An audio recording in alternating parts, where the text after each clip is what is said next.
Hi friends, welcome to Maldives cooking series. இன்றைக்கி நம்ம cooking சீரீஸில் நம்ம பார்க்க போகிற ரெசிபி வந்து ப்ரான் கிரேவி. இந்த ரெசிபி எப்படி செய்யணும்னு பார்க்குறதுக்கு முன்னாடி don't forget to like, share and subscribe to Maldives cooking series. இப்போ வாங்க ரெசிபிக்குள்ளே போகலாம். ஃபஸ்ட்டு ஒரு பேனில் 2-3 டேபிள் ஸ்பூன் எண்ணெய் ஆட் பண்ணிவிட்டு, எண்ணெய் காஞ்சதும் நம்ம பொடியாக நறுக்கி வச்ச ஒரு பெரிய வெங்காயத்தை இதில் ஆட் பண்ணி ஃபஸ்ட்டு நல்லா ஒரு 2-3 நிமிஷம் வரைக்கும் சாட் பண்ணுவோம். ஒரு அரை டீஸ்பூன் அளவுக்கு ஜிஞ்சர் பேஸ்ட், அப்புறம் ஒரு அரை டீஸ்பூன் அளவுக்கு கார்லிக் பேஸ்ட், கூடவே ஒரு கொத்து கருவேப்பிலை, இது எல்லாத்தையும் ஆட் பண்ணி திருப்பி இந்த எண்ணெயிலே நல்லா நம்ம சாட் பண்ணுவோம்.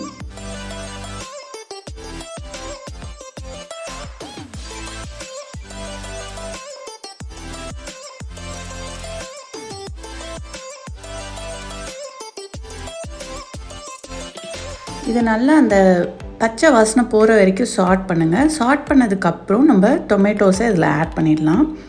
நான் வந்து equal amount of onion and tomato எடுத்திருக்கேன். ஸோ ஒரு வெங்காயத்துக்கு ஒரு தக்காளியை ஆட் பண்ணியிருக்கேன். ஸோ இது ரெண்டுத்தையும் சேர்த்து நல்லா நம்ம சாட் பண்ணுவோம்.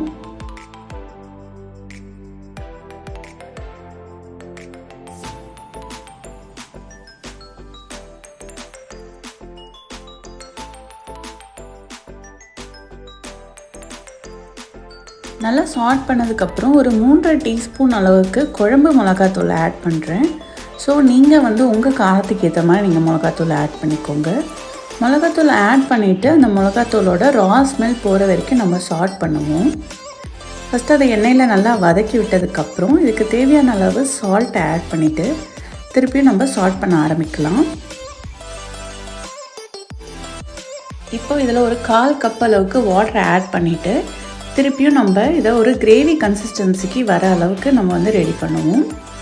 இதை நல்லா கொதித்து அந்த மிளகாத்தூள் வாசனை எல்லாம் நான் போகிற வரைக்கும் நம்ம வெயிட் பண்ணுவோம். இந்த கிரேவி நல்லா வந்து ஒரு நல்ல ஒரு கன்சிஸ்டன்சியில் வரணும். ஸோ அந்த அளவுக்கு நம்ம இதை வந்து குக் பண்ணணும். இதுக்கப்புறம் ஒரு 1/4 டீஸ்பூன் அளவுக்கு கரம் மசாலா ஆட் பண்ணிவிட்டு திருப்பியும் நம்ம நல்லா மிக்ஸ் பண்ணி விட்டுருவோம்.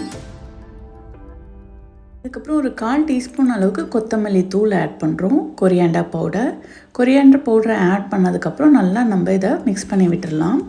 ஏன் ஃபைனலாக ஆட் பண்ணுறேன் அப்படின்னா அப்போ தான் ஒரு நல்ல ஒரு ஃப்ளேவர் கிடைக்கும் நம்ம டிஷ்ஷுக்கு. இப்போது நம்ம வச்சுருக்க இறாவையும் இதில் ஆட் பண்ணிடலாம். ஆட் பண்ணிவிட்டு இந்த மசாலா கூட நல்லா மிக்ஸ் பண்ணி விட்டுடலாம். கரெக்டாக இதுக்கப்புறம் ஒரு 5 மினிட்ஸ் குக் பண்ணால் போதும். அதுக்கப்புறம் நம்ம அடுப்பை ஆஃப் பண்ணிடலாம். ரொம்ப நேரம் குக் பண்ணால் இறா வந்து ரப்பரியாக ஆகிடும். இதை வந்து ஒரு 5 மினிட்ஸ் கவர் பண்ணி குக் பண்ணலாம். இப்போ பாருங்கள், அந்த இறால இருக்க வாட்டர் எல்லாமே வெளியே வந்திருக்கும். ஸோ இன்னும் கொஞ்சம் நம்ம கிரேவி வந்து தண்ணியாக இருக்கும். இதை வந்து இன்னும் ஒரு 3 மினிட்ஸ் போல் நம்ம ஹை ஃப்ளேமில் குக் பண்ண போகிறோம். அப்போ தான் இந்த மசாலா, இந்த வாட்டர்லாம் நல்லா சுண்டி வரும். அப்போ வந்து நல்லா வந்து நம்ம இறா கூட மர்ச் ஆகி நல்லா டேஸ்ட் வந்து ரொம்பவே நல்லா இருக்கும்.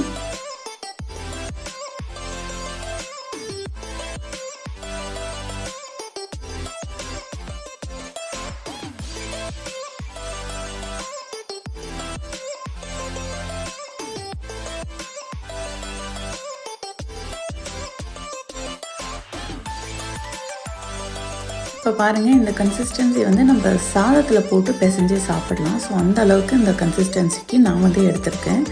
ஸோ இதோடு உங்களுக்கு இன்னும் சுண்டி வரணும் அப்படின்னா நீங்கள் ஆனியன், தக்காளியை வந்து நீங்கள் வதக்குறீங்களே, ப்ரான் போடுறதுக்கு முன்னாடியே நல்லா சுண்டை வச்சதுக்கப்புறம் நீங்கள் ப்ரானை போட்டு குக் பண்ணுங்கள்.